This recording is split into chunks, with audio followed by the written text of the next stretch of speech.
الحمدللہ رب العالمین والعاقبۃ للمتقین الصلاۃ والسلام علی رسولہ الکریم اما بعد۔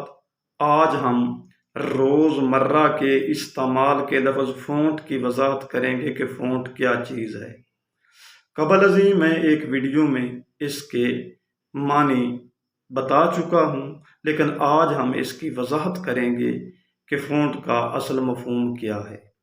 یوں تو اس کے معنی مختلف قسم کے چہروں اور مختلف قسم کے سائزوں کے سیٹ کے ہیں، لیکن آج کل یہ لفظ مختلف قسم کی تحریروں کے چہروں اور مختلف قسم کی تحریروں کے سائزوں کے سیٹ کا لیا جا رہا ہے، یعنی مختلف قسم کے چہروں اور مختلف قسم کے سائزوں کے اختلاف کو سامنے رکھ کر مختلف قسم کی تحریروں کے چہروں اور مختلف قسم کی تحریروں کے سائزوں کا اختلاف لے لیا گیا ہے، یا مختلف قسم کی تحریروں کے چہروں اور مختلف قسم کی تحریروں کے سائزوں کے اختلاف کو مختلف قسم کے چہروں اور مختلف قسم کے سائزوں پر تعبیر کر لیا گیا ہے، اور دوسرے لفظوں میں اس کا مفہوم طرز تحریر یا رسم الخط ہے۔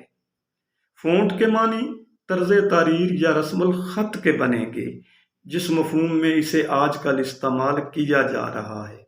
فونٹ بمعنی رسم الخط یا طرز تحریر، فونٹ بمعنی رسم الخط یا طرز تحریر، فونٹ بمعنی رسم الخط یا طرز تحریر۔